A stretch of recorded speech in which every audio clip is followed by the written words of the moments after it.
Hello everyone, my name is Abhishek और आज की इस क्लास में हम लोग जीएस के कुछ इंपॉर्टेंट एमसीक्यूज को डिस्कस करेंगे। आज की इस क्लास में जो क्वेश्चंस होंगे जीएस में आपका हिस्ट्री के क्वेश्चंस होंगे और हिस्ट्री में हम लोग ने मिडिवल हिस्ट्री के क्वेश्चंस को उठाए हैं और ज्योग्राफी के भी कुछ क्वेश्चन होंगे। जैसा कि आप सभी को पता है कि 7 बजे क्लास स्टार्ट होती है। प्रीवियस जितने भी सेशन हो चुके हैं या क्लासेस हो चुकी हैं उसकी प्लेलिस्ट क्रिएट हो चुकी है। आप लोग प्लीज प्लेलिस्ट पे जाकर वीडियोस को देख सकते हैं, ठीक है।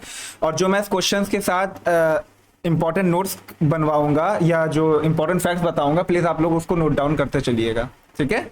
चलिए स्टार्ट करते हैं। तो पहला क्वेश्चन है इसमें, निम्नलिखित में से कौन राजा मोहम्मद गौरी द्वारा चंदावर के युद्ध में पराजित किया गया था? ठीक है, किसके युद्ध की बात हो रही है? चंदावर की। तो सबसे पहले हम लोग ये देख लेते हैं चंदावर का युद्ध हुआ कब था। तो 1994 में चंदावर का युद्ध हुआ था, ठीक है। 1994 में चंदावर का युद्ध हुआ था। किसके किसके बीच हुआ था? तो ये हुआ था मोहम्मद गौरी के बीच में, मोहम्मद गौरी के बीच में और जयचंद के बीच में, ठीक है। जयचंद कौन था? तो ये आपको पता है, कन्नौज का जो गहलवार शासक था वो जयचंद था, ठीक है। गौरी और जयचंद के बीच में चंदावर का युद्ध हुआ था। टाइम पीरियड क्या है? 1194, ठीक है। चंदावर का युद्ध हुआ था। इसमें हुआ क्या था, किसकी जीत हुई थी? तो गौरी की जीत हुई थी, उसने जयचंद को हरा दिया था। डायरेक्ट फैक्ट आएगा आपका, सन पूछ लेगा 1194 और ये पूछ सकता है चंदावर का युद्ध हुआ किसके किसके बीच था, ठीक। इसी टाइम के आसपास तराइन फर्स्ट और तराइन सेकंड का युद्ध हुआ था, ठीक है। ये आपका इंपॉर्टेंट हो जाता है, तराइन फर्स्ट और तराइन सेकंड का। तो तराइन फर्स्ट का जो युद्ध हुआ था वो आपका हुआ था 1191 में और तराइन सेकंड हुआ था 1192 में। ये 1100 है, ठीक है, 1192 में। ये भी इंपॉर्टेंट है। तराइन फर्स्ट, और ये दोनों ही युद्ध हुए थे पृथ्वीराज चौहान और गौरी के बीच में, ठीक है।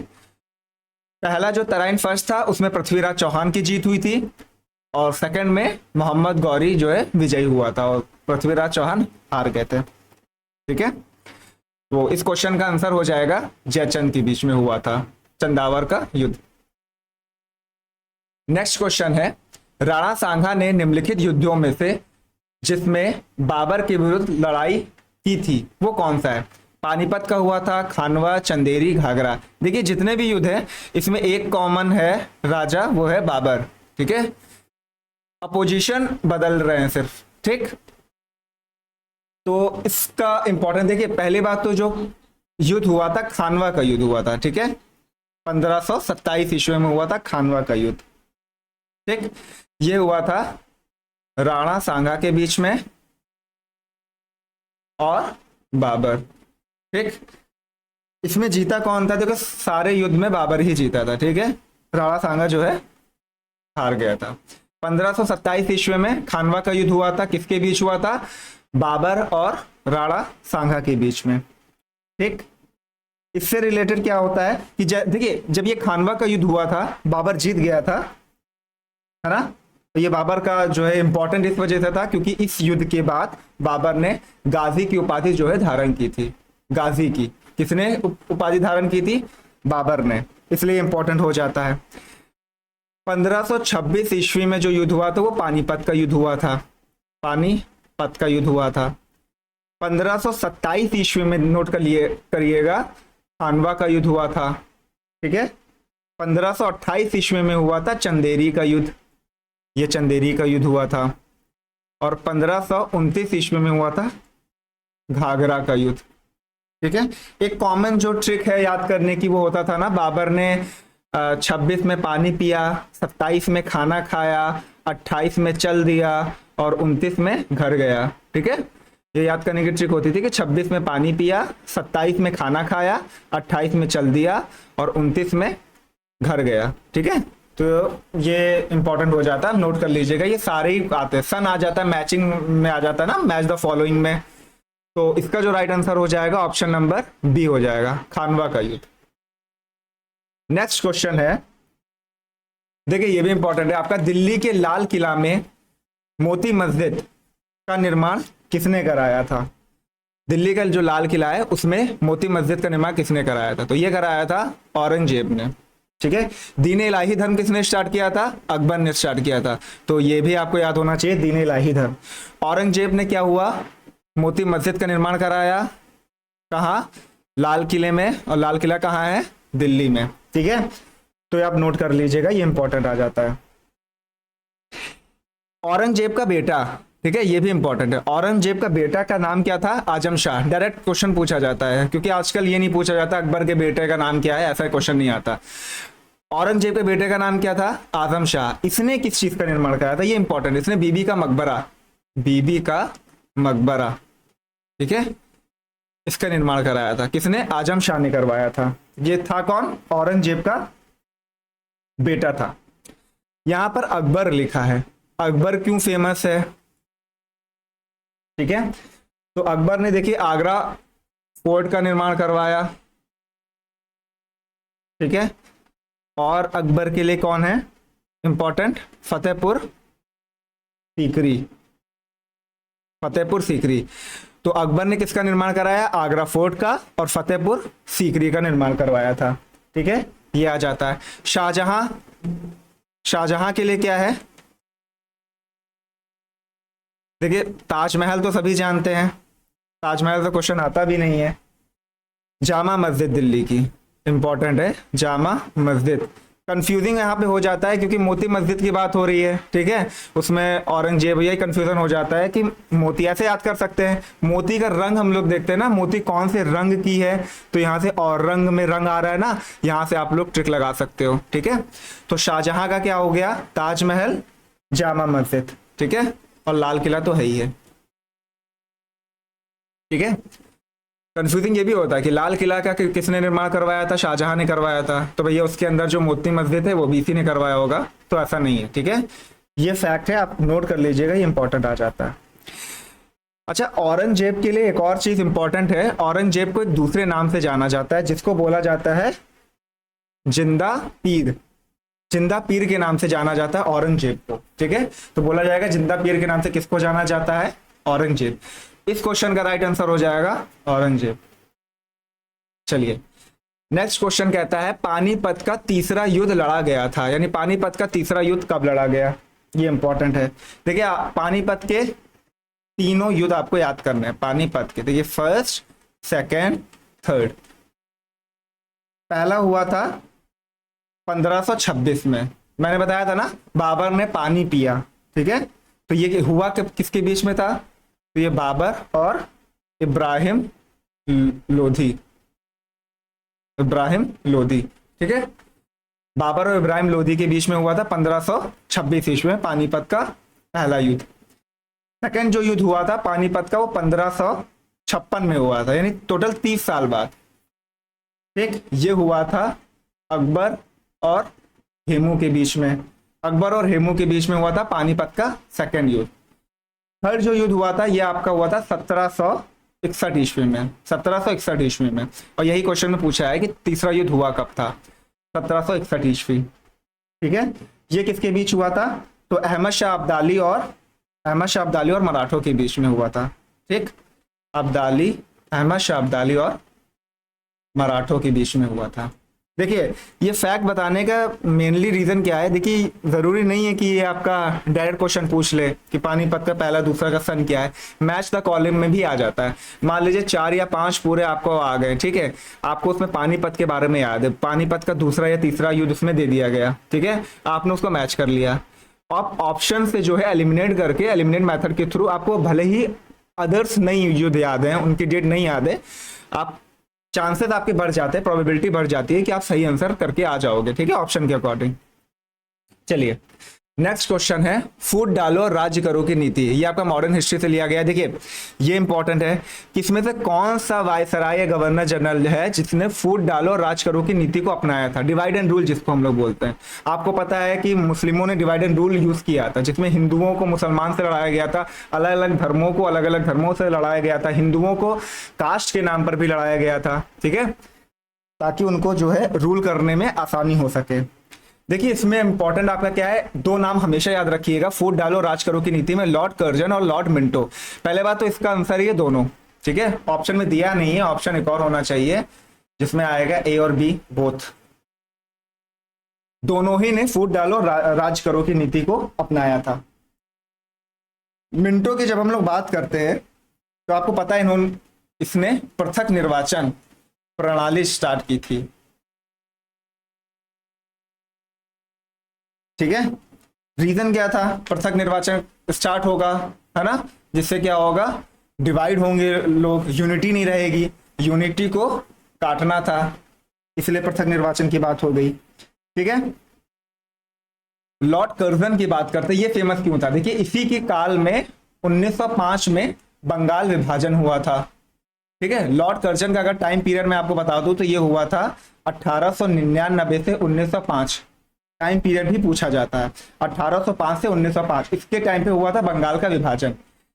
लॉर्ड कर्जन ने पब्लिकली आकर क्या किया था, मुस्लिमों को सपोर्ट किया था, ठीक है, सपोर्ट किया था, और हिंदुओं को क्या किया था, डाउन करने के लिए। रीजन क्या था कि एकता दिख रही थी, है ना, हिंदू और मुस्लिमों में, तो उसमें क्या किया था, मुस्लिमों को पृथक निर्वाचन की भी बात करने स्टार्ट कर दी गई, मुस्लिमों को बड़े बड़े लीडर्स को बुलाकर उनको समझाया गया, है ना, उनको प्रोत्साहित किया गया कि आप हिंदुओं द्वारा जो चलाए गए आंदोलन है उसमें पार्टिसिपेट ना करो, ताकि जनसाधारण में जो पर्टिकुलर आंदोलन चल रहे थे उस टाइम में क्षेत्रीय स्तर पर छोटे छोटे, वो क्या हो गए, वो कमजोर होने लगे और आंदोलनों को आसानी से दबाने में मदद मिल गई, ठीक है। तो फूट डालो राज करो की नीति अपनाई किसने, लॉर्ड कर्जन ने और लॉर्ड मिंटो ने अपनाई, ये इंपॉर्टेंट हो जाता है। नेक्स्ट क्वेश्चन है one of the most important, निम्नलिखित में से कौन भारत का एकमात्र यहूदी वायसराय था। एकमात्र अभी तक का यहूदी वायसराय कौन हुआ है, Lord reading. Lord reading, trick कर लीजिएगा कि एक यहूदी है जो रीडिंग कर रहा है ना, जो एक यहूदी है जो रीडिंग कर रहा है, एक बार भी आपको क्लिक हो गया, दिमाग में बैठ गया तो आप भूल नहीं सकते, है ना, यहूदी से याद कर लीजिए, रीडिंग, रीडिंग कौन कर रहा है, यहूदी रीडिंग कर रहा है। अब ये इंपॉर्टेंट है तो इससे इंपॉर्टेंट एक और चीज हो जाती है, इसका टाइम पीरियड। इसका टाइम पीरियड था आपका 1921 से 1926, ये टाइम पीरियड। अब इस टाइम पीरियड के दौरान जो इंपॉर्टेंट घटना हुई थी ये भी इंपॉर्टेंट हो जाती है। कैसे, चौरी चौरा एक कांड हुआ था यूपी में, चौरी चौरा कांड, ठीक, ये कहाँ, ये किसके काल में हुआ था, लॉर्ड रीडिंग के काल में। साथ में क्या हुआ था, स्वराज पार्टी का गठन हुआ था, मैंने बताया था चित्तरंजन दास, याद होगा आपको, स्वराज पार्टी का गठन हुआ था। एक और साथ में आया था रॉलेट एक्ट, रॉलेट एक्ट। अब रॉलेट एक्ट को क्या बोला गया है, काला कानून कहा गया था,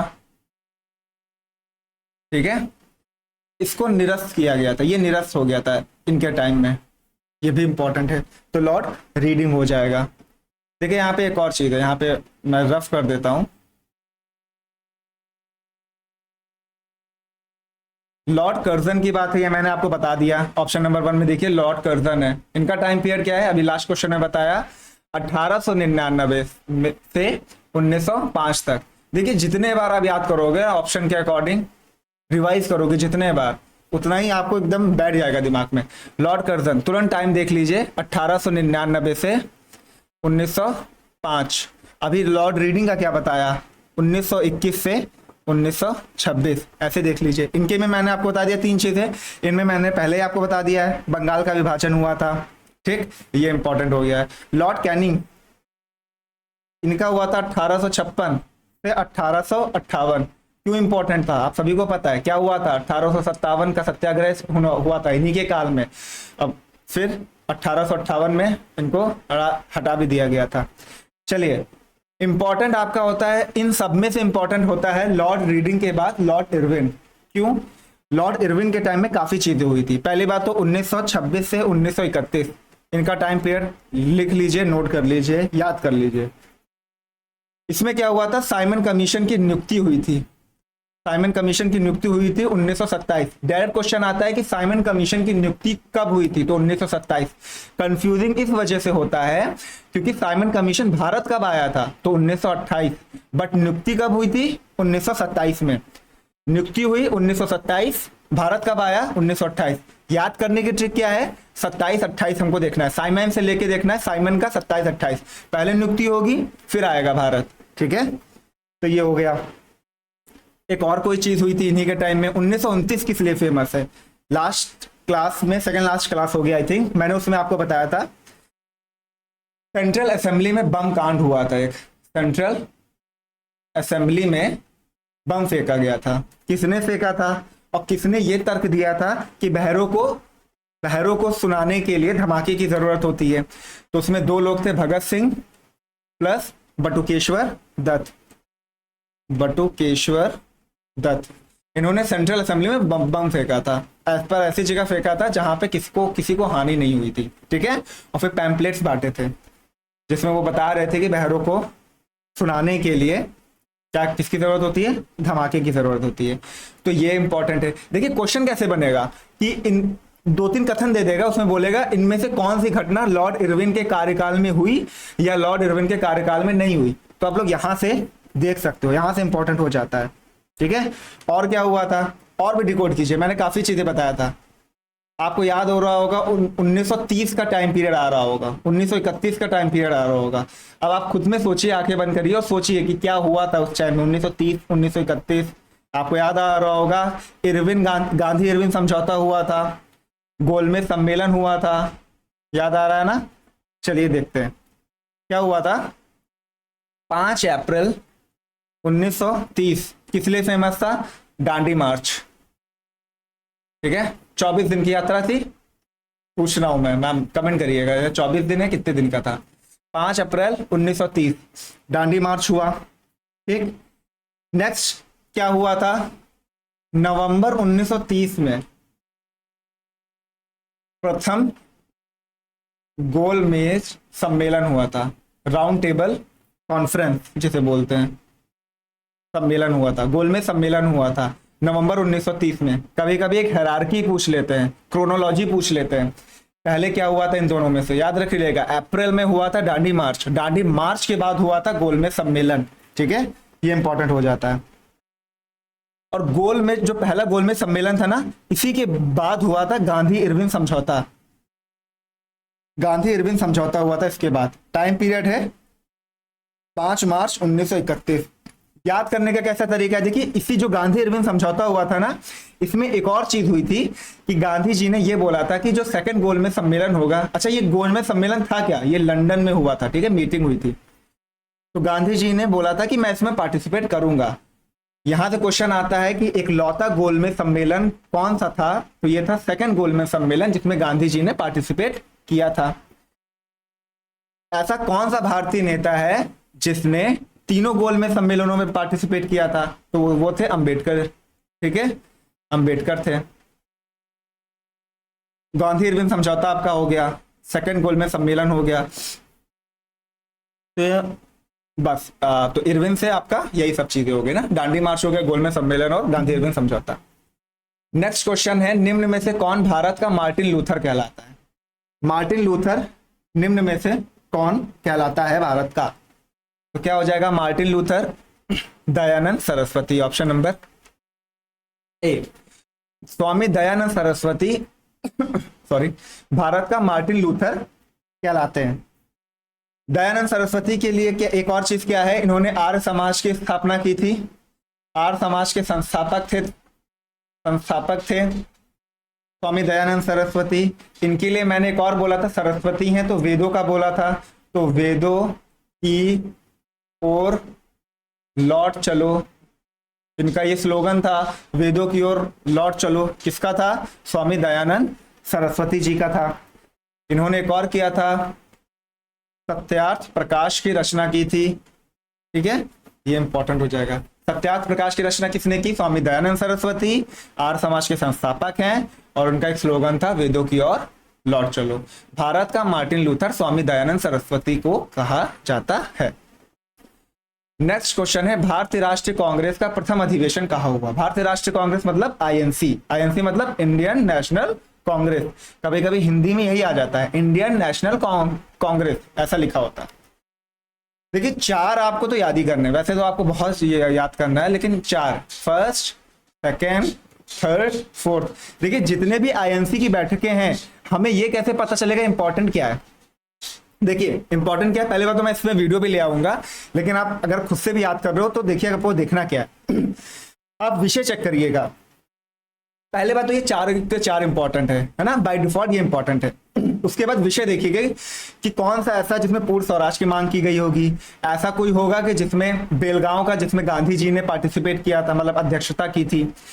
अध्यक्षता कुछ इंपॉर्टेंट लोगों ने की होगी, जैसे सुभाष चंद्र बोस ने किया था। ऐसा कौन सा था जो इनकम्प्लीट हुआ था, ऐसे बहुत सारे थे जो इनकम्प्लीट हुए थे। ऐसे करके आप लोग याद कर सकते हो, सारा तो नहीं रट सकते, वेरी ऑब्वियस, कुछ ही रट सकते हैं आप लोग, है ना। तो उसके अकॉर्डिंग आप लोग देख सकते हैं। देखिए पहला जो हुआ था, पहला तो हुआ था, पहली बात तो बम्बई में, बॉम्बे, है ना, बॉम्बे या बम्बई, ठीक, ये पहला हुआ था।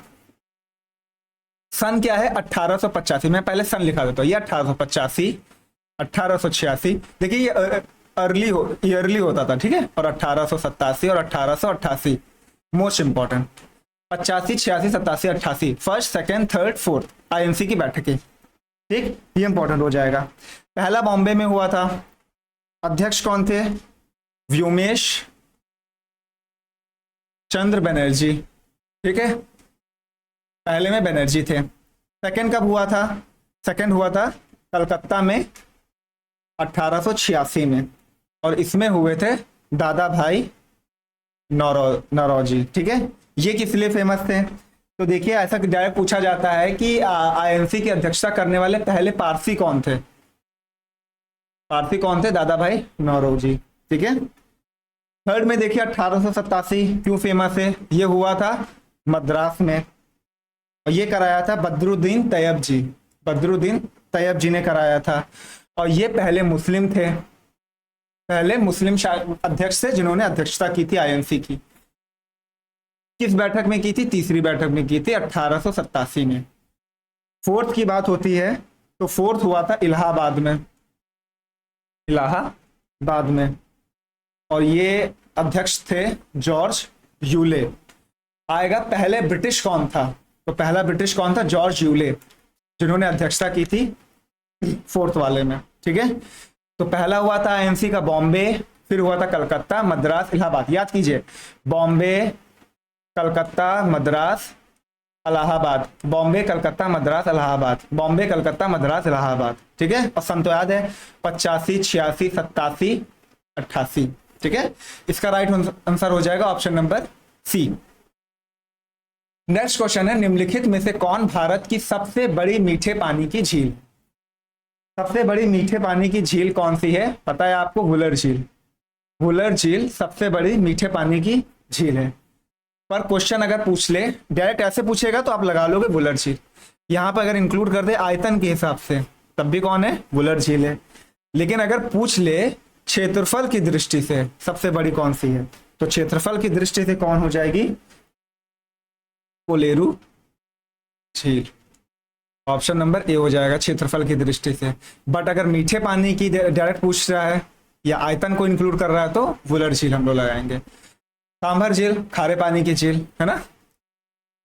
चलिए नेक्स्ट क्वेश्चन है, शक विजेता किसे कहा जाता है, मतलब शकों पर विजेता किसी ने प्राप्त किया। शक विजेता का क्या मतलब है, जो शक साम्राज्य होगा ना उसको खत्म कर दिया होगा, कौन जाना जाता है या किसे कहा जाता है, ठीक है। तो इसका आंसर हो जाएगा चंद्रगुप्त द्वितीय को। चंद्रगुप्त द्वितीय को शक विजेता कहा जाता है। क्या कहा जाता है, शक विजेता। 2-3 बार लिख के याद करिएगा, याद हो जाएगा। शक विजेता किसे बोला जाता है, चंद्रगुप्त द्वितीय को। इनका दूसरा नाम भी था, इन्होंने जो है उपाधि ली थी, विक्रमादित्य की उपाधि। विक्रमादित्य के नाम से किसे जाना जाता है, चंद्रगुप्त द्वितीय को, ठीक।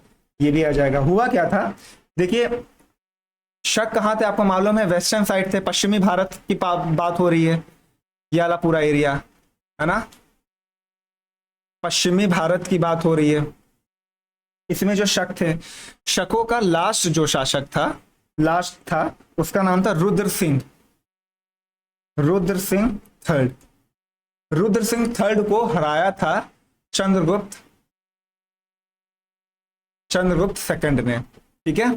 और इसी के बाद से ये साम्राज्य खत्म हो गया था, उसका पतन हो गया था, और हम लोग इनको क्या बोलते हैं, शक विजेता के नाम से जानते हैं। तो इसका हो जाएगा ऑप्शन नंबर सी। नेक्स्ट है और लास्ट क्वेश्चन है, गुप्त स्वर्ण मुद्रा को कहा जाता है। गुप्त स्वर्ण मुद्रा मतलब हो गया गुप्त काल में स्वर्ण मुद्रा को क्या कहा जाता था, तो इसको कहा जाता था दिनार। दिनार हो जाएगा इसका राइट आंसर। तो गुप्त काल में स्वर्ण मुद्रा जो चलाई गई थी उसका नाम क्या था, दिनार उसका नाम था। देखिए गुप्त काल में रजत सिक्के थे, है ना, रजत सिक्के भी चलाए गए थे। रजत सिक्कों का नाम क्या था, इनको बोला जाता था रूपक। रजत सिक्कों को रूपक बोला जाता था, ठीक है। और रजत सिक्के स्टार्ट करने वाला पहला जो शासक था तो वो कौन था, चंद्रगुप्त प्रथम या फर्स्ट। तो रजत सिक्के सर्वप्रथम गुप्त काल में किसने चलाए थे, चंद्रगुप्त फर्स्ट ने चलाए थे। गुप्त काल में जो रजत सिक्के थे उनको कहा क्या जाता था, उन्हें रूपक कहा जाता था, और स्वर्ण मुद्रा को दिनार कहा जाता था, ठीक है। तो आज की क्लास में सिर्फ इतना ही। होप आपको आज की क्लास पसंद आई हो, फैक्ट आपको थोड़े से नए लगे हों तो इसको नोट कर लीजिएगा। प्लीज लाइक करिएगा, कमेंट करिएगा और शेयर भी करिएगा अगर पॉसिबल हो, है ना। Thank you so much.